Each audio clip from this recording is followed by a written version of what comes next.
Vamos a desarrollar el tema que corresponde a neumotórax, neumo, aire, ¿no? Relativo a lo que es el tórax. Fíjense en esta imagen, hay dos imágenes, una gráfica y una que es una plaquita real. De similar condición ocupa un espacio igual que el líquido, ¿no? Como el derrame pleural, y que tiene sus efectos de masa por la compresión que llega a realizar. Entonces, la compresión que llega a realizar hace que el pulmoncito se colapse, que no tenga espacio suficiente para poder hacer una insuflación fisiológica, que pueda tener esa característica de insuflarse, ¿no? De hacer toda la mecánica respiratoria, porque hay todo un contenido, ¿no? Por cambios de presiones, porque de alguna manera, bien interna o externamente, a ese espacio pleural ha ingresado aire. No siempre puede ser líquido, puede ser también aire. Nosotros sabemos que los dos pulmones son dos grandes bolsas de aire donde se hace el intercambio gaseoso, donde entra oxígeno y sale dióxido de carbono. Entonces, al romperse esa estructura, ¿no? Por X causa que vamos a ver, llega, y si es que no se rompe la pared torácica, ¿no? No se rompe, no hay un orificio de salida, se viene acumulando esta cantidad de aire en ese espacio virtual, en el espacio pleural. Entonces el pulmoncito le va a costar, pues, no insuflarse, y ahí la falla mecánica.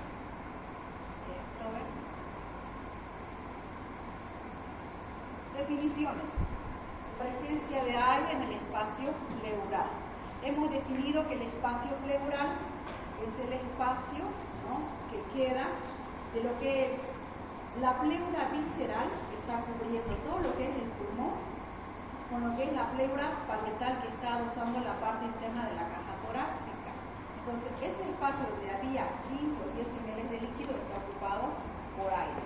La entrada de aire en la cavidad pleural, ¿no? Causa con una mayor o menor colapso del pulmón con correspondiente repercusión mecánica del paciente. Sí. Entonces vamos a dividir o vamos a clasificar, o ya está clasificado en realidad, ¿no? En dos grandes grupos, lo que es el espontáneo, neumotórax espontáneo, neumotórax adquirido. En el espontáneo también hay otras subclasificaciones, que son la primaria y la secundaria, ¿ya?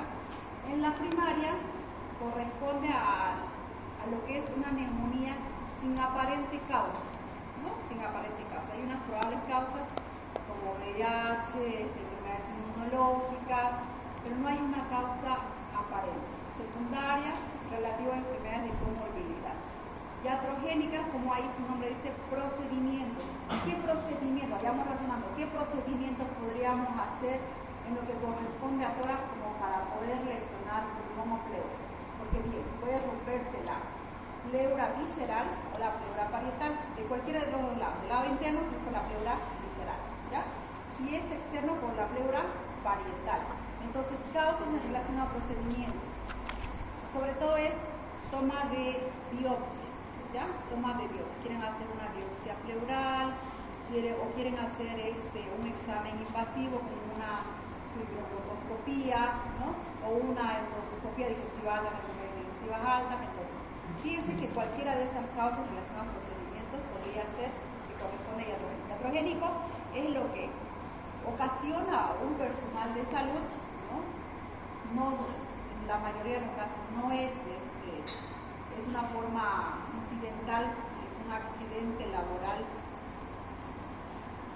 Invasivos, corresponde sobre todo a los barotraumas, ¿listo? El pulmoncito, igual que cualquier otra estructura, tiene su tejido sensible a hacer un proceso, ¿no? De insuflación y lo contrario. Pero si a esas bolsas de aire, que son los pulmones, usted le llena mucha presión, ¿no? Empieza a insuflarlo, como el uso de los ventiladores, la máquina de ventilación mecánica. ¿Qué va a pasar con ese tejido? Se va a romper, igual que un globo. Usted le infla, ¿y qué pasa? ¿No?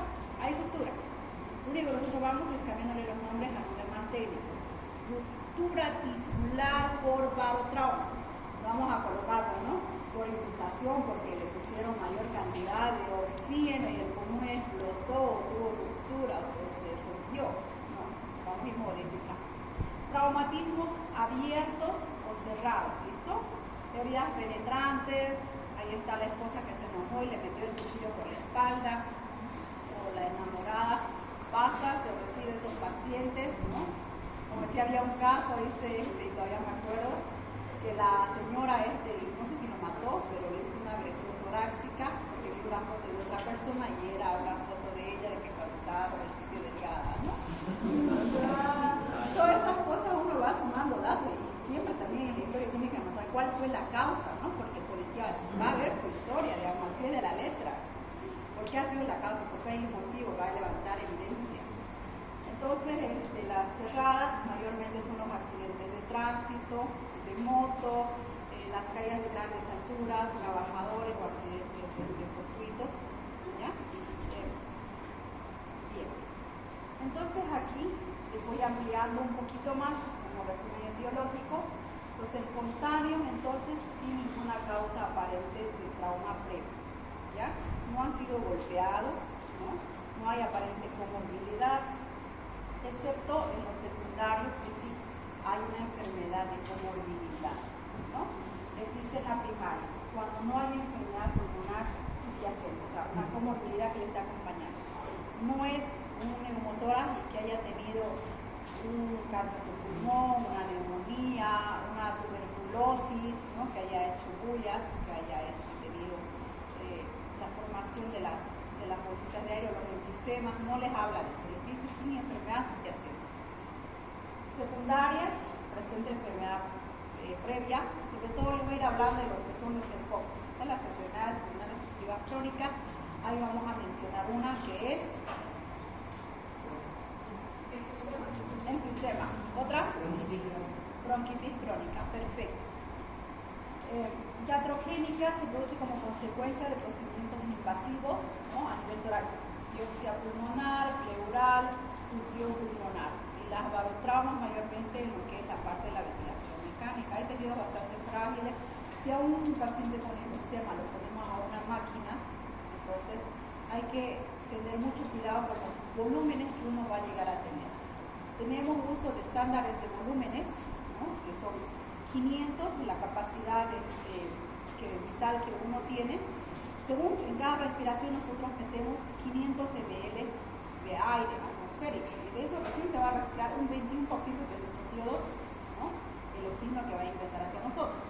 Entonces, si esa cantidad le ponemos a un paciente que ya tiene una comorbilidad, ¿no? Que tiene enfisema, mayor presión, entonces hay la posibilidad de poder hacer ruptura alveolar, lesión alveolar. Entonces todo ese aire va a empezar a salir al espacio virtual, ¿no? Siguiente placa.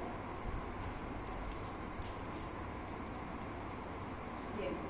Neumotórax entonces primario, algo hemos mencionado, sobre todo se da en personas sanas, sin enfermedades pulmonares conocidas, ¿no?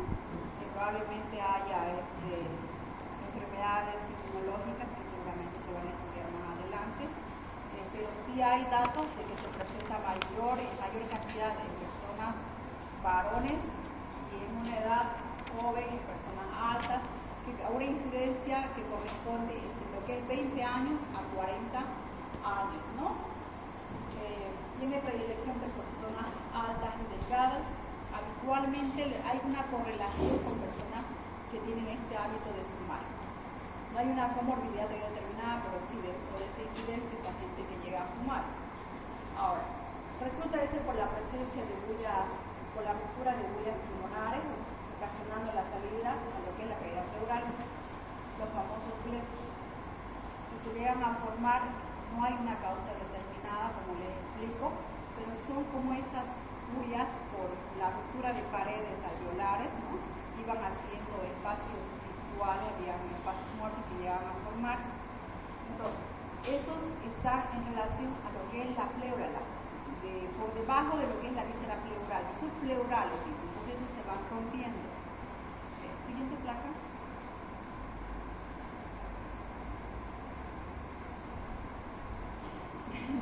Vamos a practicar en la casa.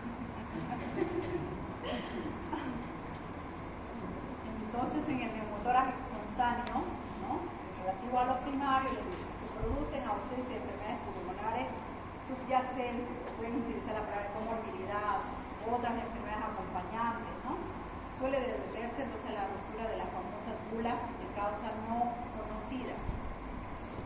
Es casi exclusivamente de fumadores, se manifiesta en delgados y jóvenes. Entonces, es secundario en relación a enfermedades de comorbilidad, ahí les va mencionando sobre todo pacientes VIH, que haya sido, ¿no?, que haya estado cursando por una enfermedad fúngica, sobre todo les menciona lo que llega a ser la pneumocitis jirovecii o carini conocido anteriormente. A estos pacientes se los nebulizaba anteriormente, ¿no?, con un medicamento que se llama ventamicina, y esto les llegaba a producir una gran irritación alveolar y por ende de ruptura. Entonces ya casi se ha dejado de utilizar. Eso se utilizaba como una manera de prevención porque es un hongo bastante agresivo, es bastante mortal, una manera de prevención. Está la tuberculosis, las enfermedades necrotizantes, como es el caso del Staphylococcus, pseudomonas, ¿no?, que están en nuestro medio. Si nosotros empezamos a cultivar lo que son los humedades de nuestro cuerpo, sí vamos a tener pseudomonas odontológicas. Ahora, patógeno se convierte en el momento en que uno tiene inmunidad, pues, ¿no?, alterada, cuando hay factores precipitantes, de riesgo. Neumotórax catamenial. Es interesante este tipo de neumotórax y no siempre asociamos las causas, pero es relativo a que la paciente, en este caso, porque sea mujeres, ¿no?, tienen lo que es la capa endometrial inflamada, y esto se inflama de una gran forma que todas las prostaglandinas en mayor cantidad, hay una sensibilidad de cierto tipo de pacientes, ¿no?, que están por esto, hay una gran producción, les dice, de prostaglandinas que afectan de una manera inflamatoria, pero tipo patógena, donde empieza a lesionar porque todo lo que es inmunológico hace sistema, ¿no?, que circula. Entonces, esto, ¿no?, afecta a la parte pulmonar. ¿Qué les dice? Que ocurre en mujeres con antecedentes de endometriosis y se produce dentro de las 48 horas a 72 horas de comienzo a la menstruación. Prostaglandinas elevadas juegan un papel importante en el proceso proinflamatorio, ¿no? Cuando va a haber una menstruación hay un proceso inflamatorio. Todavía a veces se cursa con dolor, ¿no?, la dismenorrea, hay dolorcito, o si no también cuando es patológico, ¿no?, cuando hay procesos inflamatorios de causas infecciosas. En el comienzo de la menstruación, prostaglandinas elevadas que podría producir por el vasoespasmo que llega a tener. Hemos hablado, por ejemplo, en asma que hay un suceso de broncodilatación, vasoespasmo. Entonces, este juega sobre el vasoespasmo. Cuando menos irrigación hay a nivel pulmonar, hay mayor posibilidad de ruptura porque llega a inducirse a una isquemia pulmonar, ¿no?, por la falta de la irrigación. Entonces, hay áreas vacías, hay áreas muertas que llegan a ser espacios aéreos, como si fueran unos enfisemas. Entonces, estos al romperse van a ocasionar que llegue gran cantidad de aire hacia el espacio pleural. El neumotórax espontáneo secundario, entonces ahí nombramos las enfermedades de Koch. También vamos a agregarle lo que es asma, fibrosis quística, absceso pulmonar, y sobre todo se da en personas de edades avanzadas, ¿no?, también. ¿Por qué en estas personas? Porque hay una oxidación tisular. El pulmón, si un paciente tiene 98 años, últimamente todo el área europea o todos los países europeos están llegando a la edad cuaternaria, que están pasando arriba de los 70 años, ¿no? Nosotros todavía por promedio estamos en lo que es la tercera edad. Entonces, la persona, si tiene 98 años, el pulmón también tiene 98 años. 98 años de haber funcionado y también tiene ese deterioro de los 98 años, ¿no? Y a veces muchos tienen mayor edad, si tiene 70 y ha tenido comorbilidades, fibrosis pulmonar, por COVID, ha tenido el hábito de tabaquismo, entonces ese pulmoncito está mucho más envejecido. Entonces, por esa es la causa de que la neumotórax también se da en personas de edad avanzada. adquirido de las iatrogénicas, vamos a mencionar las toracocentesis. Puede haber, por ejemplo, un derrame pleural, hemos hablado en la anterior clase, en la colocación de tubo para drenar. También podemos ocasionar, a modo de sacar de manera brusca, ¿no? Queremos ya el paciente que empiece a insuflar los pulmones, queremos hacer un vaciamiento completo porque vamos a salir, tenemos otra guardia. No, hay procedimientos que tienen su tiempo, que llevan su tiempo evolutivo. No podemos hacer procedimientos bruscos. Al hacer un procedimiento brusco, no va a tener el pulmón suficiente tiempo para poder insuflarse, porque hagan de cuenta que ese pulmoncito no sabemos qué tiempo, a lo menos, por ejemplo, si ha sido un derrame pleural, no sabemos qué tiempo, por lo menos hasta llegar al hospital o según la causa, son más de 12 horas o 6 horas, ¿no? Y si es derrame pleural, por ejemplo, de una causa por hipoproteinemia, ha tenido que llenarse ese pulmón de derrame pleural de líquido de manera lenta, ¿no?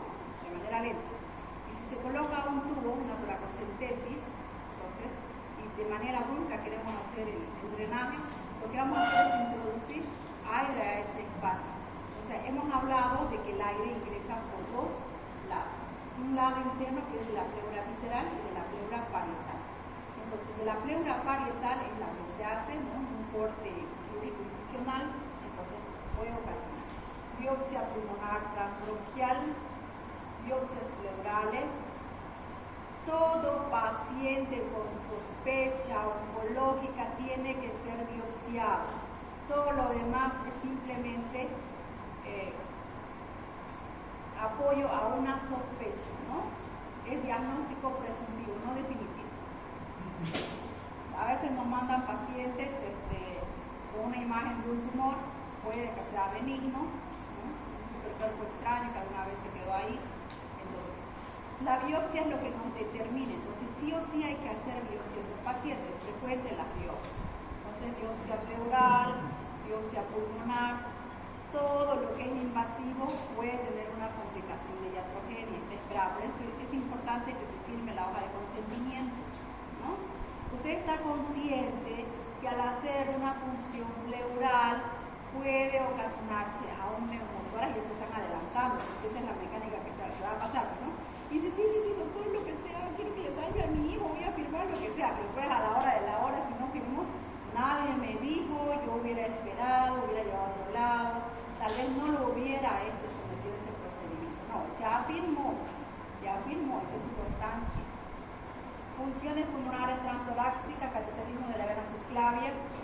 Los cateterismos de la vena subclavia, cuando necesitamos hacer administración de medicamentos a dosis elevadas o que son bastante irritativos, necesitamos no una vía periférica, una vía central, o en pacientes que son de urgencia, una hemorragia, que son choqueados, necesitamos habilitar una vena de gran calibre. Ahí está la subclavia, también está acá la vena tubular, entonces cualquiera y mayormente es la subclavia, pues no en relación al pulmón.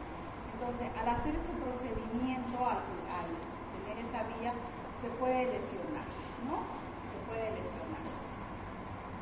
Las biopsias hepáticas relacionadas al uso del ventilador mecánico, y hemos hablado de los famosos barotraumas, ¿no? Con exactitud no podemos decir que Juan es igual a María ni que Pedro es igual a otra persona. Cada persona es distinta. Nosotros en las literaturas no tenemos una literatura para cada persona, son estándares que se utilizan. Por eso es importante que el antecedente de la persona, la comorbilidad y los laboratorios de apoyo que lleguen a tener. No se hace una evaluación integral. Si un paciente, por ejemplo, llega a tener un trauma, ¿no? Estaba por tercer anillo y se chocó ahí, ya está. Un trauma cerrado o abierto y le mete a gran presión, y el paciente fumaba bastante, ya un pulmón deteriorado, y le mete bastante presión, más de lo habitual, entonces puede ocasionarle más del trauma que tuvo, ¿no? Sí. Los traumáticos, esto es frecuente, ¿no? No es habitual que aquí en la ciudad utilicemos los cinturones de seguridad, no es lo habitual. No tenemos esa disciplina, ¿no?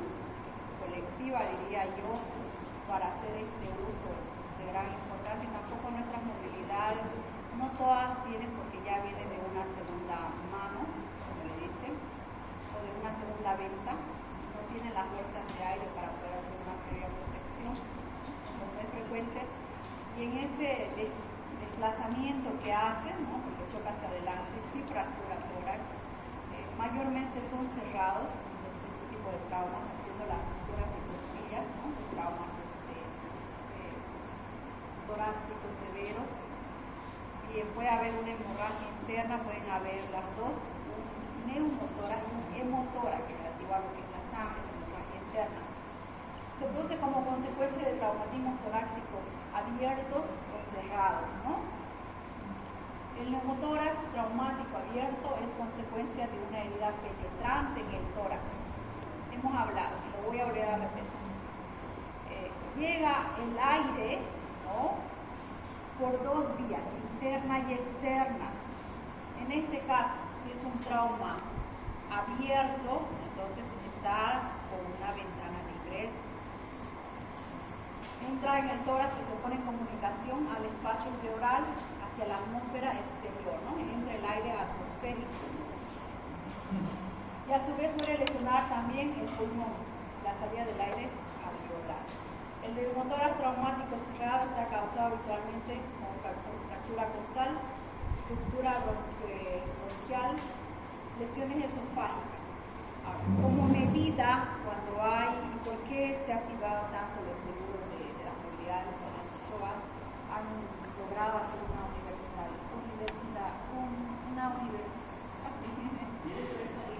universitaridad, sí, de todo lo que es el seguro, gracias, de todo lo que es el seguro en relación a la parte económica, porque no todos los seguros hacían coberturas en relación a la parte económica para cubrir el costo que amerita hacer los exámenes de trauma. Todo paciente, por eso, y se pelean ahora las ambulancias, ¿no? Todo paciente cuando sufre un trauma están todas las ambulancias ahí, más que en otras patologías para llevar pacientes a hospitales. Todo paciente que sufre un trauma, entonces, tiene que ser evaluado dependiendo del trauma que ha sufrido, mínimo durante las 12, 24 a 48 horas.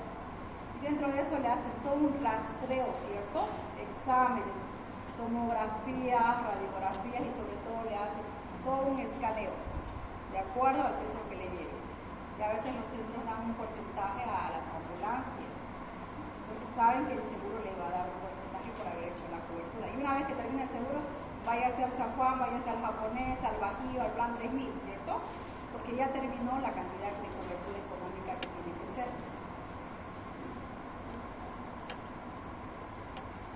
Entonces, en traumas, fíjense, ahí está la esposa que le agredió al esposo. Se produce ese por trauma torácico abierto o cerrado.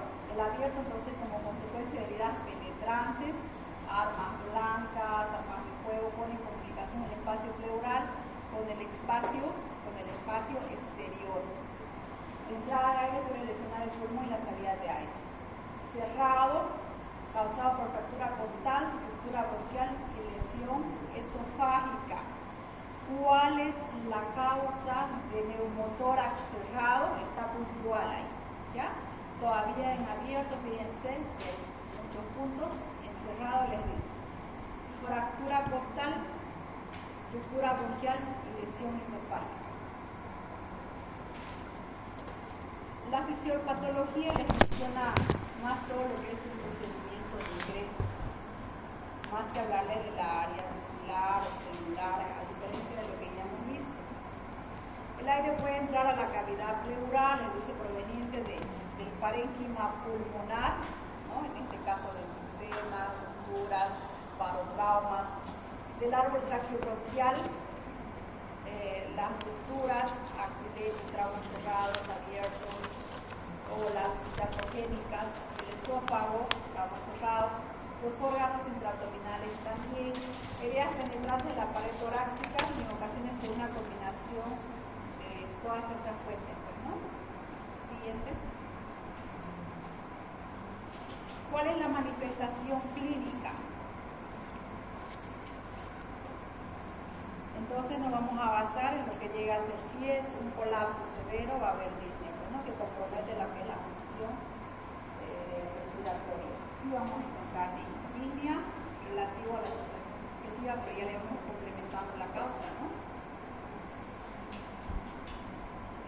Depende de la magnitud del neumotórax.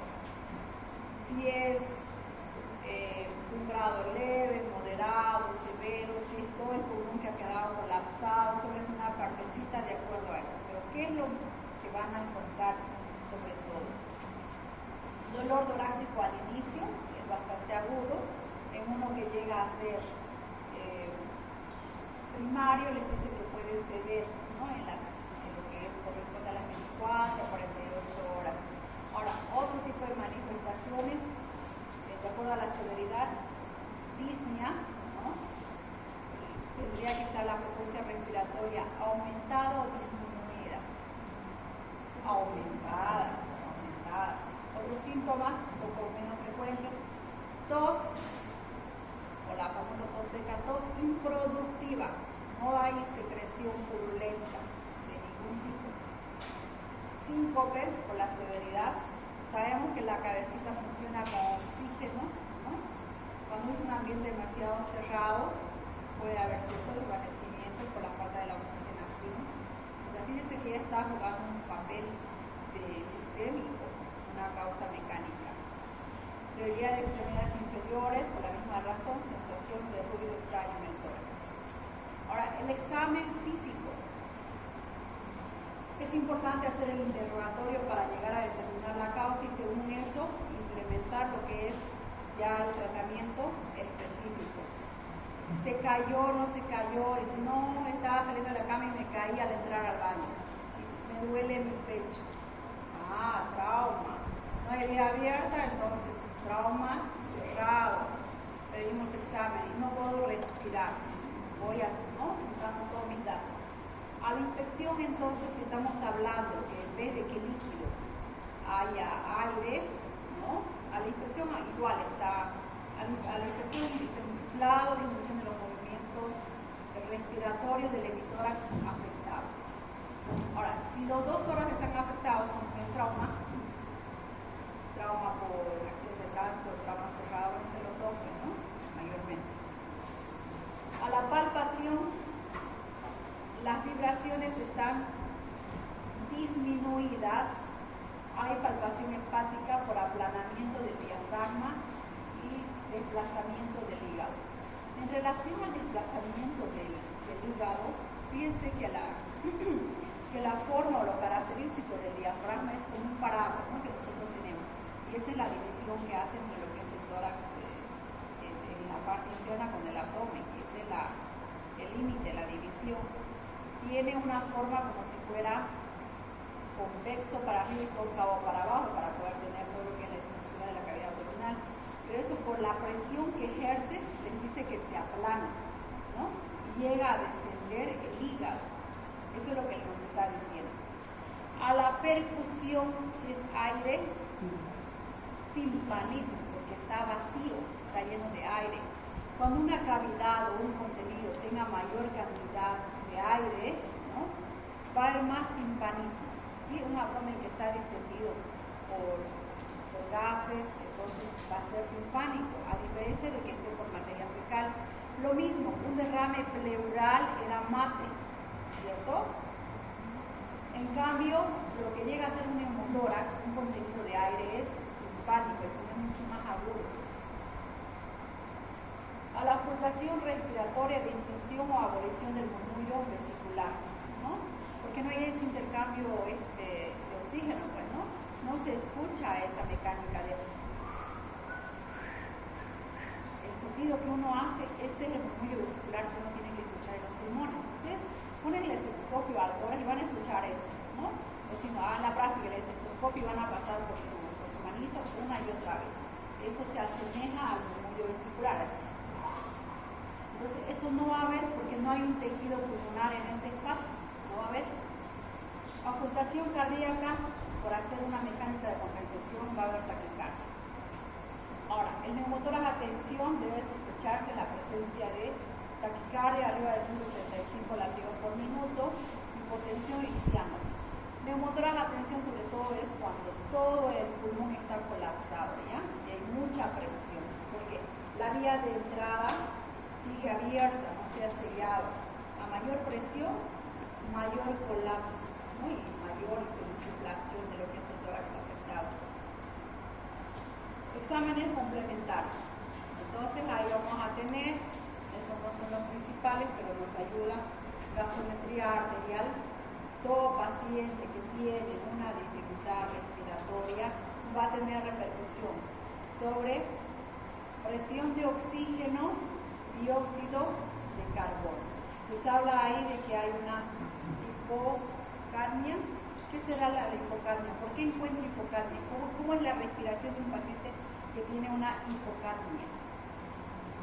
¿Qué es lo que estoy sacando más? Dióxido de carbono. Exacto. Entonces, si estoy sacando dióxido de carbono, mi respiración expiratoria es más prolongada que la inspiratoria. Y cada respiración es más dióxido de carbono, ¿no? Estoy incorporando probablemente una cantidad adecuada o menos de oxígeno, pero estoy exhalando más dióxido de carbono, más dióxido. En nuestra sangre tenemos oxígeno, dióxido de carbono. Entonces, la lecturación o la interpretación, cuando se saque una muestra de sangre y del valor de dióxido de carbono disminuido, ¿no? El PCO2 no se reporta, está disminuido, quiere decir que se está perdiendo más. Entonces, dentro de las mascarillas de apoyo, ¿cuál tendremos que utilizar? Uno que hace rescate de dióxido de carbono, ¿no? El que hace rescate, por eso a veces se pide una mascarilla con reservorio para poder reservar dióxido de carbono y podamos volver otra vez a respirar. Y es el mismo sistema cuando una persona entra en crisis de ansiedad o cuando está viajando en un avión y le pasan la bolsita de papel, ¿cierto? Esa es la mecánica, para poder reservar o conservar nuestro dióxido de carbono y podamos volver a incorporar. Nosotros tenemos que tener un equilibrio entre el mal y el bien, o sea, entre el dióxido de carbono y el oxígeno, o sea, tiene que haber un equilibrio. Entonces, una vez que una de las dos cosas puede alterarse, entonces hay mayor dificultad, ahí hacemos una conservación. Puede entrar a una alcalosis respiratoria, les dice, ¿no? Secundario a la ventilación. Una alcalosis respiratoria, entonces estamos hablando que el pH de la sangre se convierte ¿en qué? Más básico, el alcalino, ¿sí? El PCO2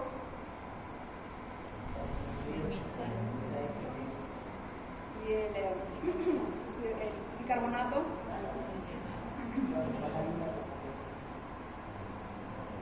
Ya, perfecto. En el electrocardiograma les dice que va a haber una alteración en lo que es la disminución del voltaje en el complejo QR y la inversión de la onda T. Eso lo vamos a ver leyendo en lo que es cardiología, que es bastante bonito, es hacer la lectura de lo que es la onda P, el complejo QRT, y hay una alteración, hay una disminución, ¿no? De las curvitas. Veo en las tarjetas que hacen unos bloqueos izquierdos, derechos y te cruzan con infarto, no, pero es, ¿no? Feliz día del cardiólogo, algo así. Ver otra. Eso lo vamos a ver. Lo que sí hay que rescatar que hay una alteración, una disminución del voltaje del complejo QRS, ¿ya? Y una inversión de la onda T. El siguiente, por favor. De los diagnósticos, los síntomas y la exploración física permite hacer un diagnóstico de sospecha. ¿Listo? Cuando ustedes sospechen que van a iniciarse, ¿no? Pueden colocar diagnóstico presuntivo y coloquen todo lo que sospechan. Si es que no llegan a un diagnóstico, pueden colocar como sindrómicos. Síndrome respiratorio, síndrome de dificultad respiratoria, pero no teniendo un trauma y una laceración ahí, un tórax abierto, un trauma de grave. No síndrome traumático, no, tampoco así. No van a colocar abajo, me enseñó la brecha arriba, no. Entonces, la radiografía de tórax, le dice, el diagnóstico de certeza lo proporciona la radiografía postero-anterior, ¿ya? De tórax, al identificar la línea de la pleura visceral con ausencia del trama vascular periférico. Nosotros en nuestro pulmoncito tenemos el trama, ¿cierto? Bonito, que cuando hay una congestión se llega a engrosar y se ven como las famosas alas de mariposa. Estas no las van a ver porque no hay un tejido pulmonar, no hay esa diferencia de escala, se lo van a ver hiperinsuflado de un color negrito. La realización de una proyección en espiral forzada no es recomendada, ¿no? Si la radiografía es normal o dudosa, se recomienda una proyección en el cúbito lateral. Entonces usted ya especifica. Quiero una radiografía de tórax, posterior anterior, lateral izquierdo o lateral derecho. Siempre fíjense, pues, ¿no? ¿Qué lado es? No le van a pedir del lado derecho cuando es del izquierdo, ¿no? Ya no crean, se nos va. Otros hallazgos radiológicos que puede ser colapso pulmonar de magnitud variable, presencia de pequeños derrames, habitualmente seroso por irritación pleural por el aire. ¿No? Un derrame de mayor tamaño puede significar que neumotórax, ¿no? En el contexto de una neumotórax traumático bien secundario de la ruptura de adherencias neuropulmonares. Puede haber un pioneumotórax. Siguiente. El siguiente. Bien, ahí la radiografía les dice que van a ver una línea bastante delgadita, opaca, ¿no? Todo lo que llamamos en radiografía opaco o blanco es lo que más o menos correspondería a masa o engrosamiento de tejidos. En este caso no se ve bien, apagamos la luz se podría ver bien, pero donde está señalando la flecha se ve como una pequeña delimitación blanquecina, como un borde que correspondería a lo que viene a ser el pulmoncito.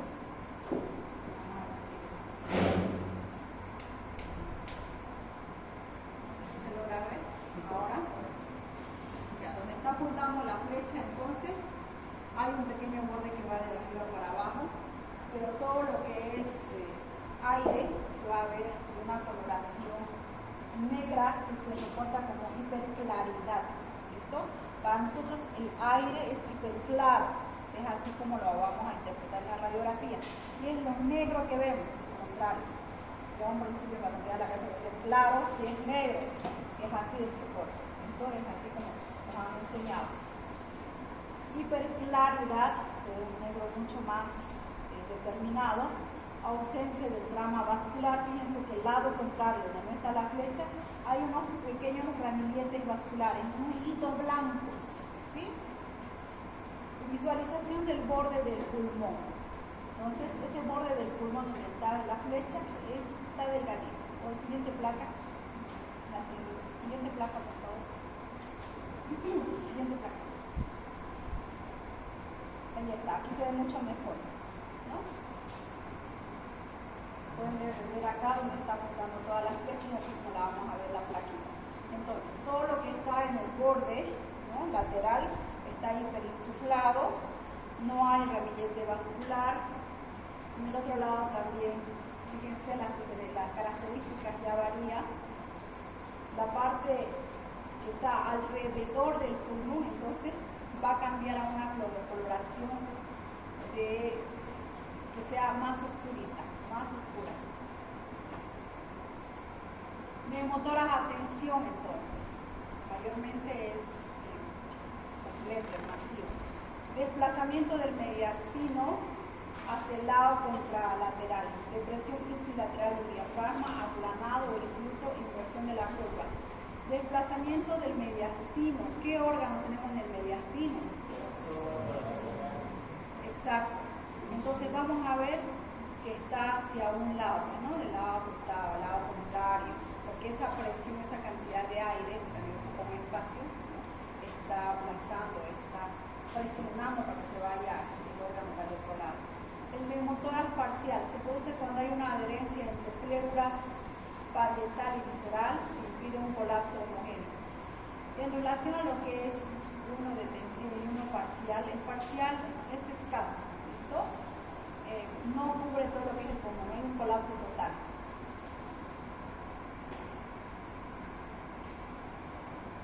Como apoyo de diagnóstico y ya definitivo está la tomografía axial computarizada, ¿no? La famosa TAC de tórax.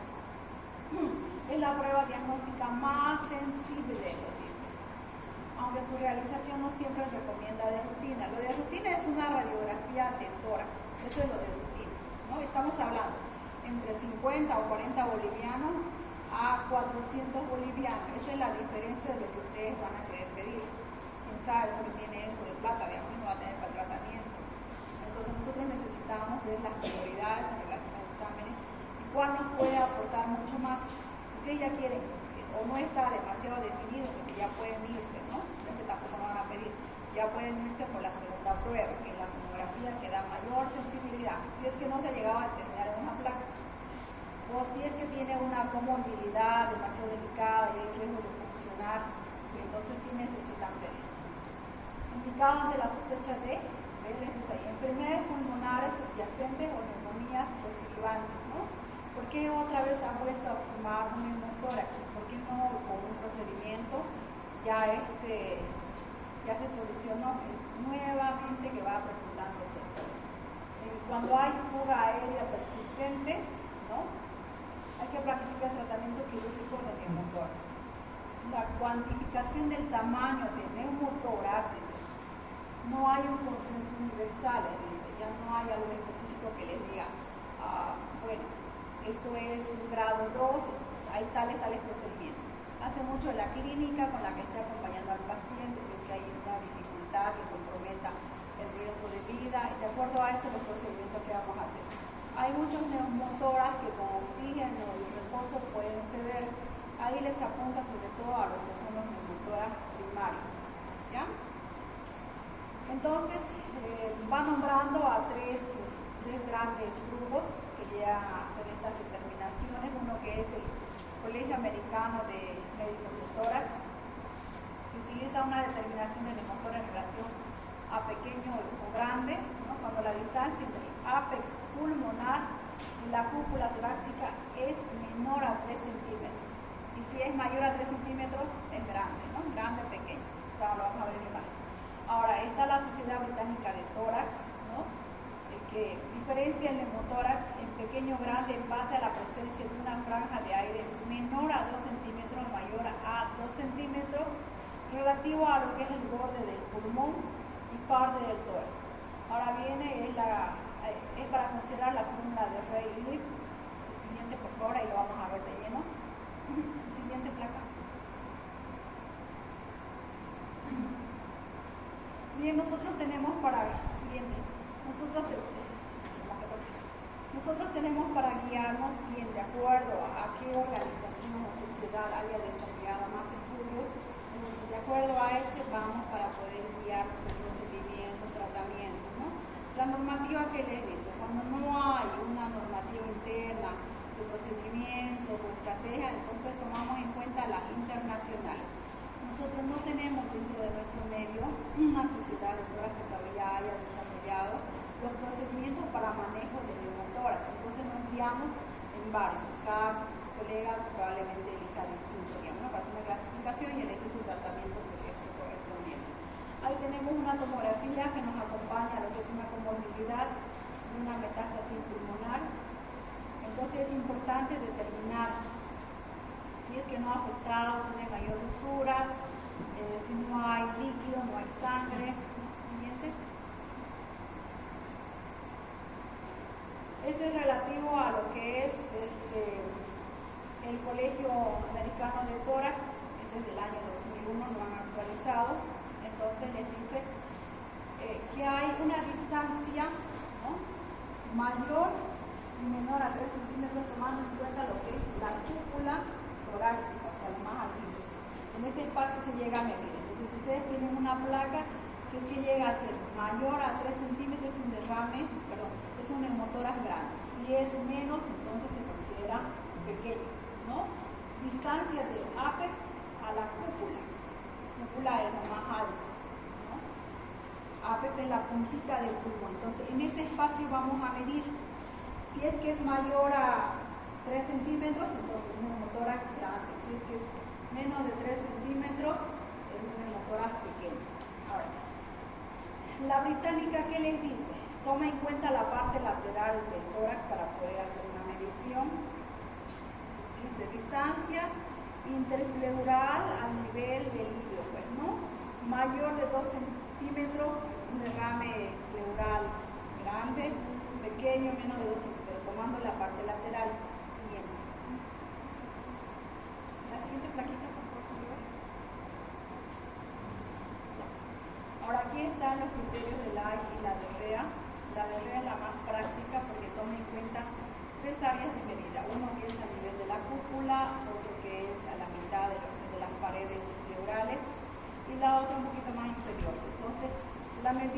A más B más C dividido, les dice, ¿no? Les hace una pequeña división. Este estándar de división, entonces, distancia que corresponde a la distancia interpleural media, en centímetros, que corresponde al tamaño del neumotórax. Y ahí al lado está la escala que les llega a determinar. Les dice, ya eso más a más profundidad, les dice un 15%, les dice solo oxigenoterapia y reposo en domicilio. Mayor a un 50%, procedimientos invasivos. Siguiente. Ahora, en relación a primer, segundo, tercer grado, el primer grado no abarca todo lo que es las membranas pleurales, el primer grado, la separación apical del borde pulmonar sin despegamiento completo de la pleura. Solo es una partecita lo que es el neumotórax, ¿no? El primer grado. En cambio, ya en el segundo y tercer, en la segunda imagen, la tercera imagen que corresponde a un grado 2, ya hay todo un desprendimiento de lo que son las pleuras viscerales, no es una incompleta, ya es total. Y la grado 3 ya es un colapso masivo, entonces neumonía grado 3, ¿no?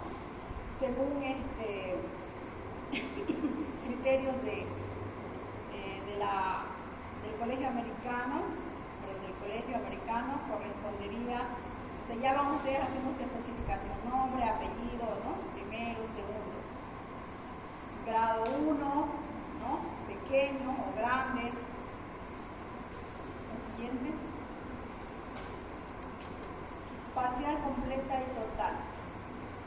La parcial, cuando no hay una separación total de lo que son las pleuras, tanto parietal, visceral. La completa corresponde a tener pleuras separadas en su totalidad. Y la total, propiamente dicha, es un colapso masivo.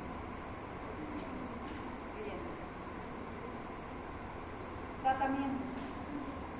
¿Cuál es el objetivo del tratamiento? Porque hemos hablado de que no hay algo muy específico, ¿no? Corresponde hacer una evaluación de antecedentes, de determinar si hay falla mecánica. Entonces, vamos nosotros guiándonos en relación a qué es lo que queremos lograr hacer. La expansión pulmonar, que es lo que nos interesa, si está colapsado. Prevención de las recurrencias. La elección del tratamiento inicial va a depender del tamaño del neumotórax, ¿no? Si es un grado 1, yo le indicaré un tubo, no, va a tener que hacer reposo simplemente y aporte de oxígeno. A un masivo lo mandaré a la casa, no, a eso sí le tengo que colocar un drenaje, ¿no? Entonces el tamaño involucra el tipo de terapéutica que se va a elegir. Situación clínica del paciente y la existencia de enfermedades pulmonares subyacentes. También. La siguiente. La siguiente plano, por favor. Dentro del tratamiento entonces está la expansión pulmonar, que corresponde a hacer reposo, ¿no? Cuando una persona camina, cuando una persona está haciendo una actividad física, también hay un mayor gasto respiratorio, hay mayor oxigenación, entonces no queremos que mediante ese movimiento aumente ese neumotórax. Entonces el reposo es importante, el aporte de oxígeno, eso favorece a que haya absorción del aire intrapleural, ¿sí? Eso está indicado cuando, o la pregunta va, ¿no?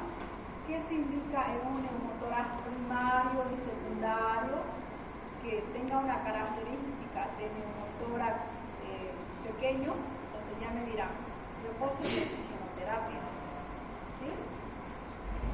Evacuación del aire intrapleural, instrucción o aspiración continua. En lo que corresponde a un neumotórax primario o de tamaño pequeño, entonces está oxigenoterapia, ¿no? Pacientes deben ser observados de 12 a 24 horas. El consenso les dice que puede ser dado de alta, una primaria que no tenga dificultad respiratoria puede ser dado de alta a la casa, ¿no? Tras la descarga de la progresión del neumotórax mediante una nueva radiografía medida se debe indicar sobre todo reposo. Entonces, estos pacientes de primario de tamaño pequeño, oxigenoterapia y reposo. ¿Listo? 12 horas a 24 horas de internación y a casa.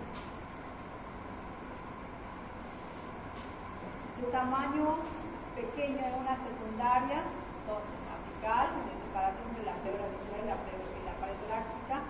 Si son asintomáticos, entonces estos pacientes deben ser ingresados a hospitalización, a diferencia del otro. En el primario pequeño, el reposo, 12 a 24 horas y van a casa. Se aplica oxigenoterapia durante lo que pueda estar el paciente, ¿no? La inhalación de concentración es alta dosis. Todo ese neumotórax se va a reabsorber, ¿no? Con las mismas pleuras se va a reabsorber. Y va a haber una insuflación progresiva por la misma presión, por el mismo apoyo de oxígeno que está inhalando. Si se dan cuenta, la inhalación es a dosis alta de litros de oxígeno. Lo habitual es colocar 3-5 litros. A mayor presión, pues se está ayudando que mediante la presión se puede inflar y pueda salir todo ese aire que hay en la pleura. Siguiente. Entonces, el tratamiento es de urgencia cuando es masivo. A veces se necesita colocar medidas urgentes, que es la colocación del líquido de tórax en el aspirado, para lograr una expansión pulmonar, ¿no? Aumentar la ventilación. Ahí va analgesia, son procedimientos que causan dolor, oxigenoterapia, aspiración simple y drenaje. Entonces, cuando no tengamos otra medida, en semiología se ha pasado eso, dice colocar una pequeña cánula o una aguja gruesa, ¿no? Para poder sacar el aire del pulmón. Esa es una de las medidas de urgencia que podemos hacer. La succión o aspiración continua ayuda a expandir el pulmón. No se aplica de forma rutinaria, reserva para usos de casos de persistencia pura durante 48 horas. Mayormente es para neumotórax masivo. La siguiente placa es de colectar. La siguiente placa, por favor. El primario mayor, como un neumotórax mayor, se considera arriba del 15%, esto es de acuerdo al criterio del AIDREA, ¿ya? Con sistema de drenaje bajo agua está indicado cuando la aspiración simple no ha hecho efecto, ¿no? El neumotórax espontáneo y secundario, excepto en aquellos con neumotórax pequeños. Ahora, bien, y lo que es el drenaje de agua, que son los masivos secundarios, entonces está en relación a poder hacer un drenaje del aire que tiene ese espacio. La siguiente placa. La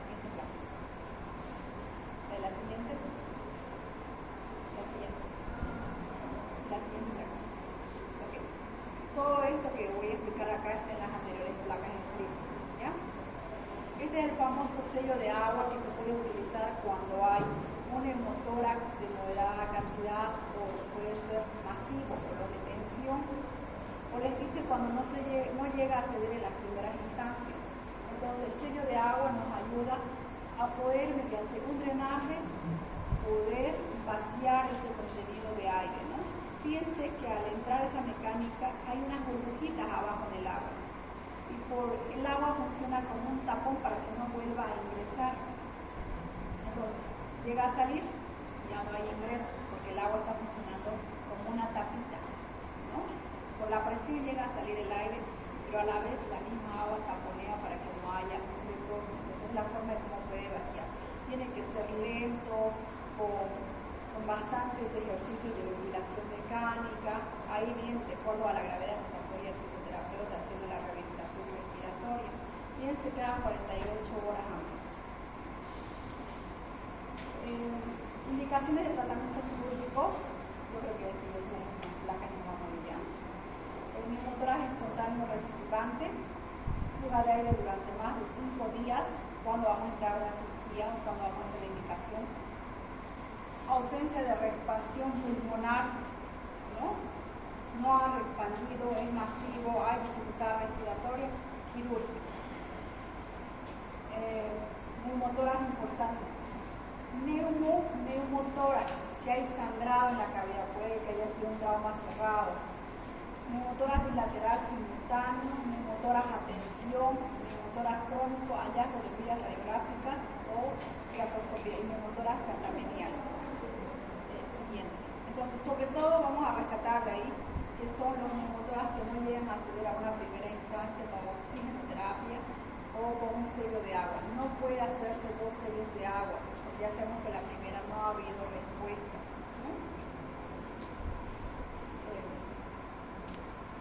Tratamiento quirúrgico, la fluorescencia química y la cirugía convencional mediante toracotomía es el gol estándar. Eso es lo que se recomienda en el neumotórax. Ahora, la fluorescencia química, ¿qué corresponde? A que cuando ya se llegó a hacer el drenaje, tanto como un derrame pleural, hay un espacio que queda, entonces lo que se llega a introducir son sustancias irritativas. ¿Qué es lo que se utiliza? Penicilina, ¿no? Se muelen las tabletitas de penicilina, o se llega a colocar talco. Entonces, es un polvito que llega a irritar las paredes pleurales. Y en la irritación se produce un proceso inflamatorio. Entonces, lo que se logra hacer con eso es adherir ambas capas, ¿no? Por la inflamación que tiene. Y de esa manera, entonces, ese espacio queda sellado. Eso es lo que se consigue con la fluorescencia química. Siguiente. Diagnóstico diferencial, esta es la última. Radiológica, entonces la bulla gigante, ¿no? Esto lo vamos a tener en la tuberculosis, hernias diafragmáticas, quistes broncogénicos, enfisema del lobar congénito, clínicas, pericárdica, cardiopatía isquémica, disección aórtica, patologías del esófago, estenosis, embolismo pulmonar y otras patologías pleurales. Y en embolismo pulmonar es lo que vamos a hacer en la siguiente clase, ¿listo? Y en jóvenes esta ha sido similar a la otra de derrame pleural, solo que esta vez en vez de agua ha sido aire.